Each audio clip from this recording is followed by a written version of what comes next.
नमस्कार दोस्तों, स्वागत है आपका पीसेस बाय तरुण में। आज हम लगाएंगे एनसेट हिस्ट्री के टेस्ट संख्या 8 को। ये हमारी हिस्ट्री के लिए टेस्ट चल रहे हैं जिसमें हम यूपी पीसीएस प्री 2025 के लिए टेस्ट लगा रहे हैं मेक आईएएस के। तो चलिए शुरू करते हैं प्रश्न संख्या 1 से। 1 में दिया गया है, विजयनगर साम्राज्य की स्थापना हरिहर व बुक्का ने 1336 में की थी। सही बात। हरिहर व बुक्का पहले काकतियों के सामंत थे, ये भी बात सही है। जो हरिहर बुक्का थे भी काकतियों के सामंत थे और बाद में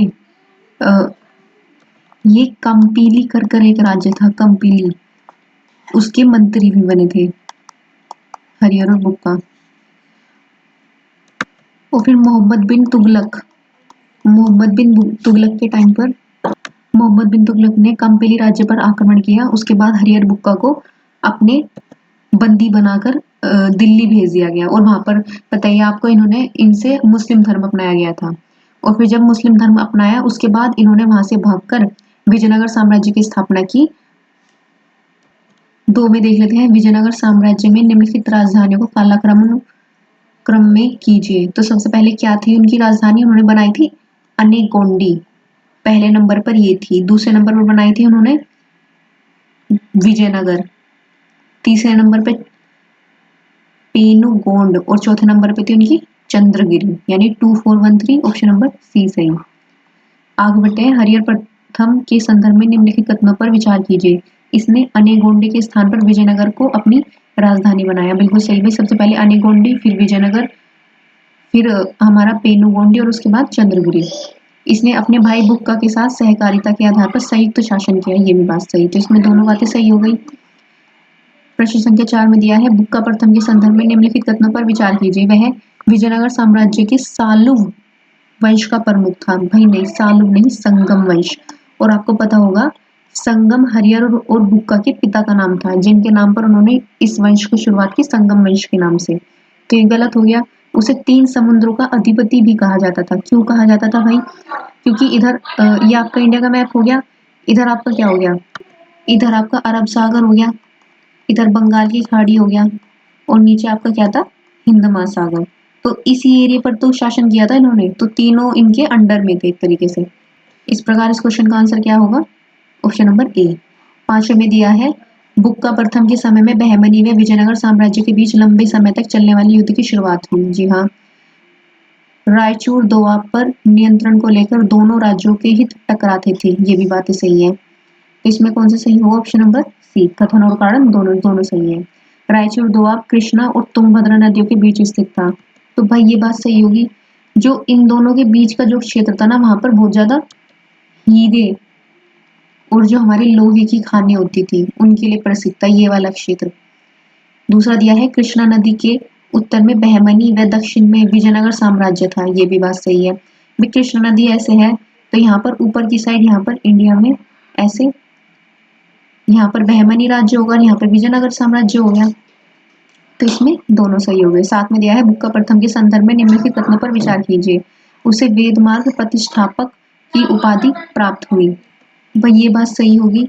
नानार्थ रत्नमाला का लेखक इरुगप्पा दंडाधिनाथ उसका सेनापति था, ये भी बात सही है। भाई किसके बारे में बात हो रही है? यहाँ पर हो रही है बुक्का प्रथम के बारे में। तो इसमें दोनों पॉइंट सही हो गए। Option number A. हरिहर द्वितीय के संदर्भ में निम्नलिखित कथनों पर विचार कीजिए। उसके काल में पूर्वी समुद्री तट की तरफ साम्राज्य विस्तार की नीति अपनाई गई, बिल्कुल सही। उसने महाराजाधिराज व राज परमेश्वर की उपाधि धारण की, ये भी बात सही। वह शिव के विरूपाक्ष रूप का उपासक था किंतु अन्य धर्मों के प्रति सहिष्णु था, ये भी बात सही है। तो इसमें तीनों सही है, सही पूछा था ना। आगे बढ़ते हैं, देवराय प्रथम के संदर्भ में निम्नलिखित कथनों पर विचार कीजिए। वह हरिहर द्वितीय से पहले विजयनगर साम्राज्य का शासक बना था। ये पहले नहीं बना था, ये बना था बाद में। और इसके जस्ट बाद भी, हरिहर द्वितीय के जस्ट बाद भी कौन बना था? विरूपाक्ष। विरूपाक्ष के बाद बना था बुक्का द्वितीय, बुक्का सेकंड, और उसके बाद बना था देवराय प्रथम। कब से कब तक था ये? लगभग 1406 से 1422 तक। तो ये पॉइंट गलत हो गया। दूसरा दिया है, उसने रायचूर दोआब के कारण बहमनी साम्राज्य से संघर्ष किया। हाँ भाई, रायचूर दोआब में आपको लोहा मिल रहा था, हीरा मिल रहा था, उसे तो उसी के ऊपर लड़ाई होगी। तो ऑप्शन नंबर ए। देवराय प्रथम के संदर्भ में निम्नलिखित कथनों पर विचार कीजिए। कितने कथन सही है वे बताने हैं। उसके दरबार में हरविलासम का रचनाकार व प्रसिद्ध तेलुगु कवि श्रीनाथ रहता था। सही बात, देवराय प्रथम।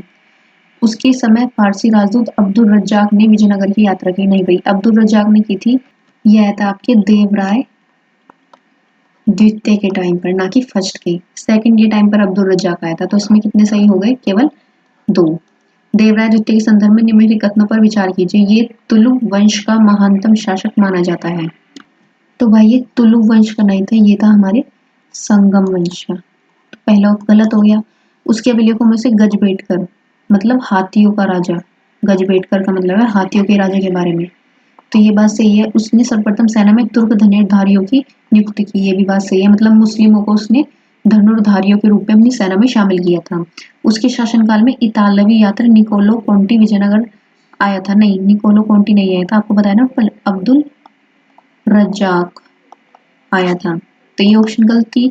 तो कितने कथन सही हैं? इसमें कथन सही है केवल 2।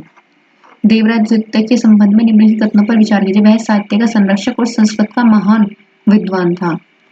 सही बात है। इसके दरबारी कवि चामरस ने प्रभुलिंग लीला की रचना की थी। सही भाई। तो भाई इसको ऐसे याद पढ़ो, चामरस की जो रचना की थी प्रभुलिंग लीला। तो इसमें कितने कथन सही हो गए? दोनों। आगे बढ़ते हैं। मल्लिकार्जुन के संदर्भ में निम्नलिखित कथनों पर विचार कीजिए। इसमें बताना है कितने कथन सही है। उसके समय में उड़ीसा बहमनी राज्यों के ने विजयनगर पर आक्रमण किया। सही बात। वह संगम वंश का अंतिम शासक था। नहीं, ये संगम वंश का तो था, बट संगम वंश का अंतिम शासक था हमारा विरूपाक्ष, विरूपाक्ष द्वितीय। ध्यान रखेंगे बात। तो कितने कथन सही है? केवल 1। सालू वंश के संदर्भ में निम्नलिखित कथनों पर विचार कीजिए। यह विजयनगर साम्राज्य पर शासन करने वाला प्रमुख राजवंश था। सही बात भाई। इस वंश के संस्थापक सालुब नरसिंह थे। सही बात। तो दोनों कथन सही है। विजयनगर के इतिहास में द्वितीय बलाबहार से किस वंश का शासन प्रारंभ हुआ? तो ये है हमारा तुलु वंश, और इनका क्रम भी इसी प्रकार है। पहले नंबर पर संगम, फिर सालू, तुलु और फिर अरावीरू। कृष्णदेवराय के संदर्भ में निम्नलिखित कथनों पर विचार कीजिए। उसे विजयनगर का सबसे महान शासक माना जाता था। सही बात। उसने बीजापुर को परास्त कर संपूर्ण रायचूर दोआब जीत लिया था। ये भी बात सही है। तो दोनों कथन सही हैं।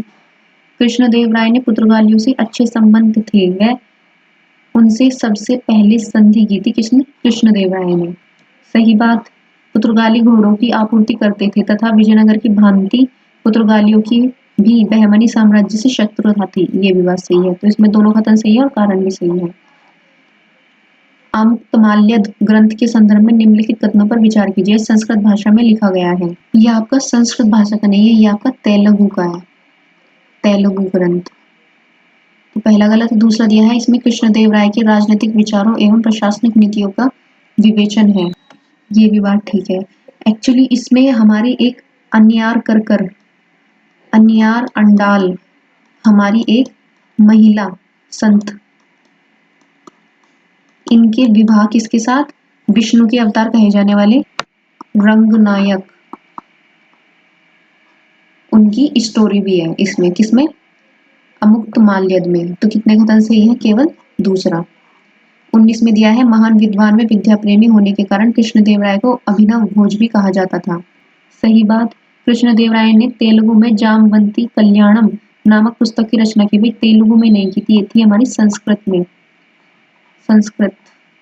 कल्याणम से पता लगा लो कि संस्कृत ही होगा। तो इसमें कितने कथन सही है हमारे? ओनली 1।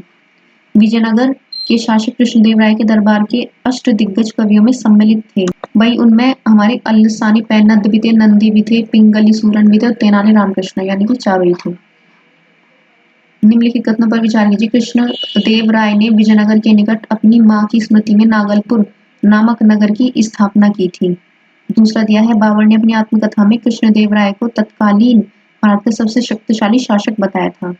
तो भाई इसमें दोनों बातें सही है। Option number A. विजयनगर साम्राज्य के संदर्भ में निम्नलिखित कथनों पर विचार कीजिए। पहला पढ़ लेते हैं, सही कथन बताने हैं। कृष्णदेव राय ने अपनी मृत्यु से पहले अच्युत देव राय को उत्तराधिकारी घोषित किया था। तो भाई पहला सही है। दूसरा दिया है पुर्तगाली यात्री डोमिंगोज पायस अच्युत देव राय के शासनकाल में विजयनगर की यात्रा की। भाई डोमिंगोज नहीं की थी, ये थी हमारा नूनीज, नूनीज ने की थी। पुर्तगाली जो हमारा यात्री था अच्युत देव राय के शासनकाल में। तो ये गलत हो गया, तो कितने कथन सही है? ओनली एक। तालीकोटा के युद्ध में विजयनगर के विरुद्ध संयुक्त संघ में सम्मिलित थे। भाई उसमें आपका बरार नहीं था, बस एक बरार को याद कर लो कि बरार नहीं था, बाकी सारे थे, गोलकुंडा, अहमदनगर और बीदर, केवल 3। अरावीडू, अरावीडू है ये, वंश के तिरुमाल के संदर्भ में निम्नलिखित कथनों पर विचार कीजिए। उसने विजयनगर के स्थान पर पेनुकोंडा को अपनी राजधानी बनाया था। तो भाई सही बात, उसे पतनशील कर्नाटक साम्राज्य का उद्धारक भी कहा जाता था। सही बात, दोनों कथन सही है। निम्नलिखित में से विजयनगर के किस शासक ने होयसलों का क्षेत्र जीता था? यह है आपका हरिहर प्रथम। और कब? जब ये मुगलों की जब तुगलक मोहम्मद बिन तुगलक की कैद में चला गया था, उसके बाद विद्रोह को दबाने के लिए इनको भेजा गया था होयसल में।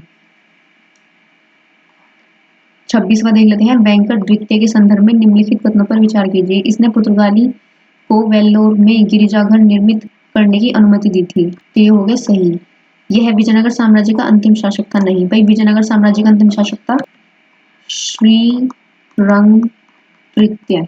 ये विजयनगर साम्राज्य का अंतिम शासक। कितने कथन सही है? केवल एक। विजयनगर साम्राज्य के संदर्भ में निम्नलिखित युग्मों पर विचार कीजिए। वंश और संस्थापक। संगम, हरिहर और बुक्का सही। तुलुक दूसरा दिया है, तुलुक वीर नरसिंह। फिर है अरावीडू, कृष्णदेवराय नहीं, अरावीडू की थी हमारी तिरुमल ने। ये गलत हो गया, कितने सही है? 1 और 2। विजयनगर शासन के करने वाले निम्नलिखित राजवंशों के क्रोनोलॉजिकली रूप में व्यवस्थित करना है। पहला आया संगम वंश, फिर सालुक, तुलुक और फिर अरावीडू। 1 3 2 4 कौन से ऑप्शन में है? Option number D. आगे लेते हैं सूची को, सूची 2 से मिलान करना है। कौन सा यात्री किसके शासनकाल में आया है? निकोलस कॉन्टी, ये आया है हमारे देवराय प्रथम के टाइम पर। अब्दुल रज्जाक आया था देवराय द्वितीय के टाइम पर। 4 2 देख लेते हैं किसमें है? Option number D. सी का फर्स्ट होगा। एडवर्ड बारबोसा आया था कृष्ण देवराय के समय में, और फर्नांडिज नूनीज अच्युत देवराय के टाइम पर। विजयनगर साम्राज्य और संबंधित राजवंश। रामचंद्र राय, ये है हमारे संगम वंश से रिलेटेड, यानी कि 3। थिम्म भूपाल, ये है सालुक वंश से, यानी कि 2। 3 2 देख लेते हैं पहले। 3 2 है किसी ऑप्शन में? ये है ऑप्शन नंबर बी। अब देख लेते हैं अच्युत देव राय, ये तुलु वंश के थे, और वेंकट द्वितीय, ये है हमारे अरावीडू वंश के। निम्नलिखित में से किस राजवंश ने सर्वाधिक समय तक विजयनगर पर शासन किया? ये है आपका संगम वंश, लगभग 1336 से 1485 तक, लगभग 149 वर्ष तक। सालुब ने किया था 1485 से 1505, लगभग 20 वर्ष। तुलुब ने 65 वर्ष किया था, और अरावीडू ने 80 वर्ष। तो सबसे कम किसका था? 20 वर्ष सालुब का, और सबसे ज्यादा किसका है? संगम का। विजयनगर पर शासन करने वाले निम्नलिखित तुलुक वंशीय शासकों को कालक्रम में व्यवस्थित कीजिए। तो भाई पहले थे हमारे वीर नरसिंह, फिर आए हमारे कृष्णदेव राय,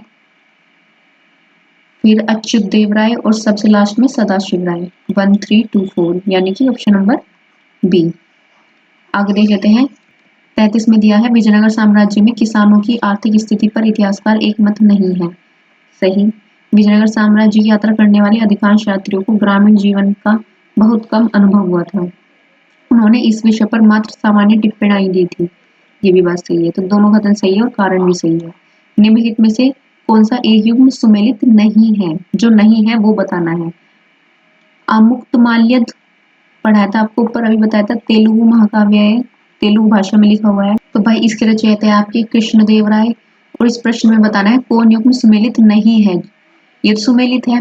मनुचरित अल्लसानी पेन्नद, ये भी सही है। वासुचरित तेनाली रामकृष्ण, नहीं ये नहीं है। वासुचरित क्या आपके? राम राज भूषण,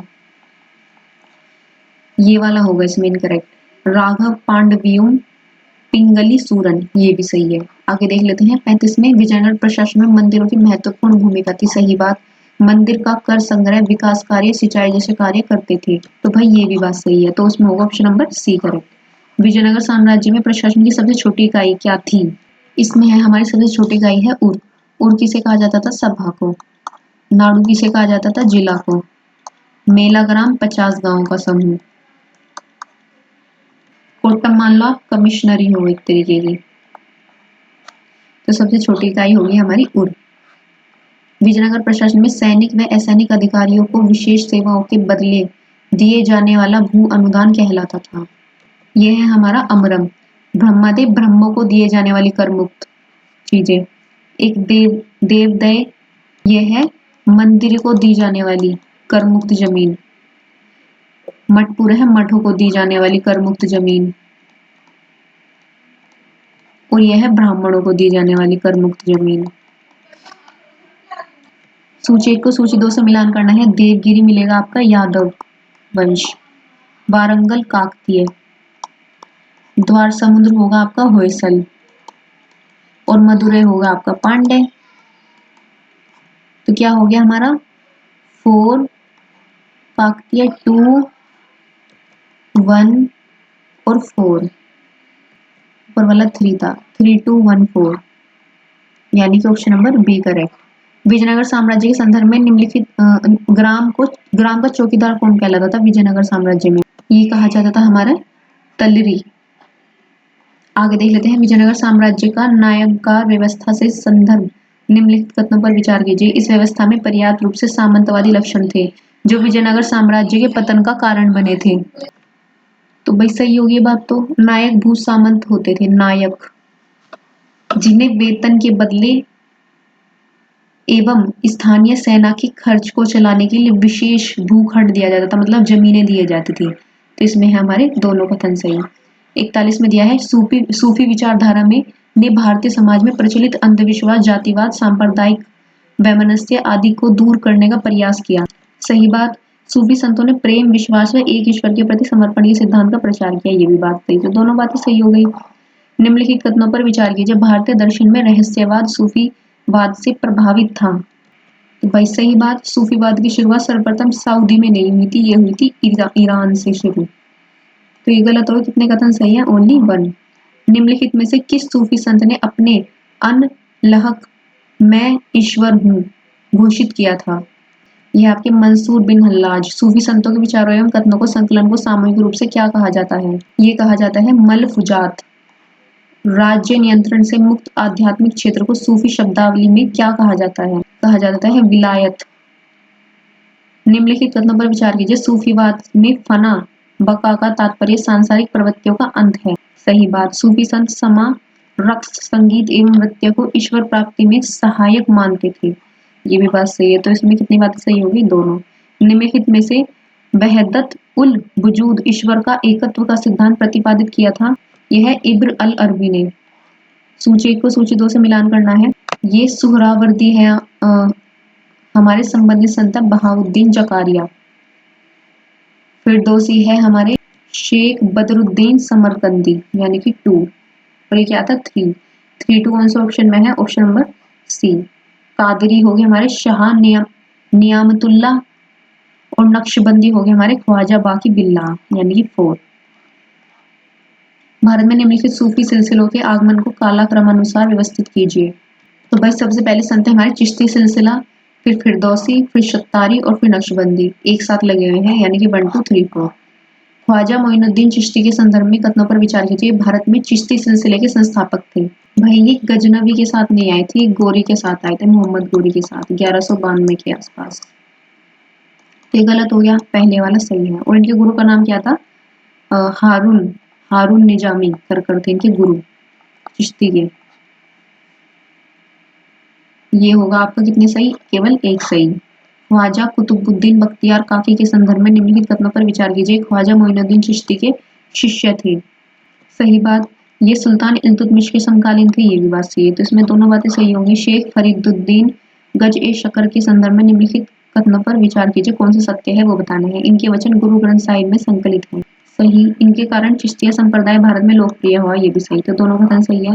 निजामुद्दीन औलिया के संदर्भ में निम्नलिखित कथनों पर विचार कीजिए। ये नासिरुद्दीन चिराग ए दिल्ली के शिष्य थे। तो भाई नसीरुद्दीन चिराग ए दिल्ली, ये निजामुद्दीन औलिया के शिष्य नहीं थे, बल्कि निजामुद्दीन औलिया के शिष्य थे नसीरुद्दीन चिराग ए दिल्ली।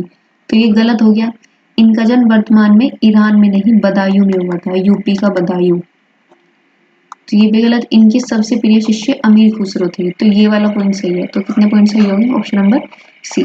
नक्शबंदी सिलसिले के संदर्भ में कथन बताने हैं, कौन सही है। इसकी स्थापना ख्वाजा बहाउद्दीन नक्शबंदी ने की थी। सही बात। ये सबसे उदारवादी नहीं, सबसे कट्टरवादी थे। कट्टरवादी सूफी सिलसिला था। तो ये होगा गलत। तो कितने कथन सही है? केवल एक। मुगल शासक औरंगजेब के उत्तराधिकार युद्ध शुरू होने से पहले किस सूफी संत से आशीर्वाद लिया था? ये है हमारे शेख बुरहानुद्दीन गरीब। सूफी संत और उपाधि बतानी है। शेख निजामुद्दीन औलिया, यह है महबूब ए इलाही। शेख नसरुद्दीन महमूद चिरागे दिल्ली। सैयद मोहम्मद गैसुदराज, ये है बंदा नवाज। और शेख अहमद सरीनी है मुजाहिद अल अलफ सानी, ये है 4। यानी कि 3214 है हमारा ऑप्शन नंबर बी करेक्ट। निम्नलिखित में से किसे दक्षिण भारत में चिश्ती सिलसिले के प्रारंभ करने का श्रेय दिया जाता है? भाई दक्षिण में गिरा था शेख बुरहानुद्दीन गरीब, और औरंगजेब ने इन्हीं का ही आशीर्वाद लेकर अपने उत्तराधिकारी वाले युद्ध में इन्हीं से आशीर्वाद लिया था औरंगजेब ने। निम्नलिखित कथनों पर विचार कीजिए। 47 संतों ने हिंदू मुस्लिम धार्मिक विचारों की साम्यता दिखाकर उन्हें निकट लाने का प्रयास किया। सही बात। मोहम्मद गौस मुगल सम्राट हुमायूं तथा अकबर के समकालीन थे। सही। तो इसमें दोनों कथन सही है। निम्नलिखित में से कितने मध्यकाल में भक्ति आंदोलन प्रारंभ होने के कारण थे? वैदिक धर्म की जटिलता। सही। दिल्ली में सुल्तानों की कठोर नीति। सही। हिंदू धर्म में सुधार की आवश्यकता। बिल्कुल सही। हिंदू मुसलमानों में समन्वय स्थापित करने का उद्देश्य। ये भी बात सही। तो चारों कथन सही है इसमें। रामानुजाचार्य के संदर्भ में निम्नलिखित कथनों पर विचार कीजिए। वेदांत के विशिष्टाद्वैत दर्शन के प्रणेता थे तथा सगुण ईश्वर में विश्वास करते थे। सही। इनकी गतिविधियों का प्रमुख केंद्र कांची और श्रीरंगम था। सही। दोनों कथन सही है इसमें। शेख चलीम चिश्ती के संदर्भ में निम्नलिखित में से कौन से कथन सही है? ये मुगलकालीन विख्यात सूफी संत थे। सही होगा। इनका मकबरा अकबर ने फतेहपुर सीकरी में बनवाया। ये भी बात सही है। तो कितने कथन सही होंगे? दोनों। भक्ति संत शंकराचार्य के संदर्भ में बताने हैं। उन्होंने वेदांत के सिद्धांतों की व्याख्या करते हुए ब्रह्मसूत्र भाष्य लिखा था। सही। इनका सिद्धांत अद्वैतवाद कहलाया। ये भी बात सही है। तो दोनों कथन सही है। सूची को सूची 2 से मिलान करना है। वेदांत मठ कहाँ है? यह है हमारा श्रृंगेरी में, यानी कि दक्षिण भारत में। दक्षिण भारत में श्रृंगेरी में। गोवर्धन मठ है हमारा जगन्नाथपुरी में। शारदा मठ है हमारा द्वारिका में। और ज्योतिर्मठ है बद्रीनाथ। यानी कि 3124 ऑप्शन नंबर बी करेक्ट। दार्शनिक मत और प्रतिपादक बताने हैं। विशिष्टाद्वैतवाद, यह हमारे रामानुजाचार्य यानी कि 4। द्वैतवाद है, यह हमारे माधवाचार्य। शुद्धाद्वैतवाद यानी कि विष्णु स्वामी 2। द्वैताद्वैतवाद निम्बार्काचार्य 4123 यानी कि ऑप्शन नंबर सी। भक्ति आंदोलन के संदर्भ में निम्नलिखित कथनों पर विचार कीजिए। भक्ति पंथ में उपासना की विधियों के रूप में कर्मकांडों तथा यज्ञों का परित्याग किया। भक्ति आंदोलन के मूल सिद्धांत सूफी संतों की भिक्षाओं से बहुत मिलते जुलते थे। इसमें दोनों कथन सही है। कौन सा आंसर होगा इसका? Option number D. भक्ति संत माधवाचार्य के संदर्भ में निम्नलिखित कथनों पर विचार कीजिए। इनके द्वैतवाद के अनुसार जीव ब्रह्मा अलग अलग जीव परमात्मा का अनुगामी होता है। उनका मत था कि वास्तविक सुख की अनुभूति ही मुक्ति है, मुक्ति का साधन भक्ति है। यानी कि दोनों कथन सही है। निम्नलिखित में से किस भक्ति संत को मत को पुष्टि मार्ग भी कहा जाता है? ये कहा है वल्लभाचार्य।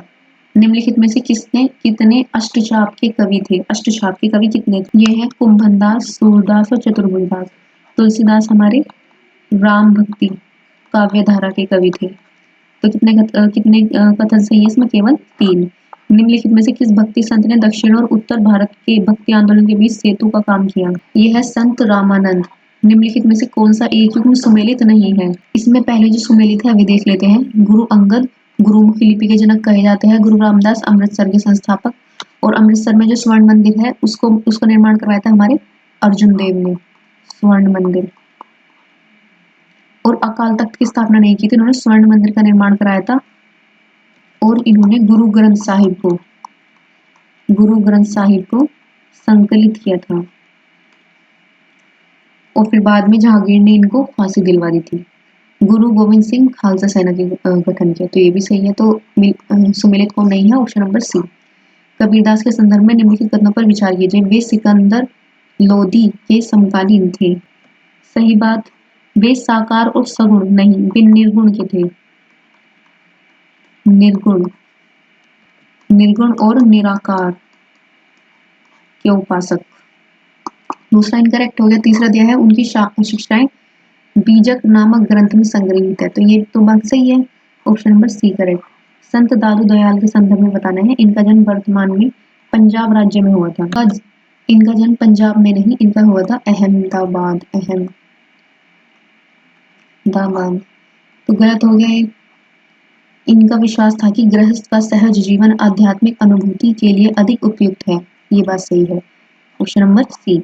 गुरु नानक के संदर्भ में कथन बताने हैं। एकेश्वरवाद तथा मानव मात्र की एकता इनके मौलिक सिद्धांत थे, तो भाई सही बात। वे कर्म और पुनर्जन्म में विश्वास रखते थे, तो ये गलत हो गया। कितने सही है? केवल एक। चैतन्य महाप्रभु के संदर्भ में बताना है। इन्हें गौड़ीय वैष्णव धर्म का संस्थापक माना जाता है। ये मूर्ति पूजा के प्रबल विरोधी थे। ये विरोधी नहीं थे,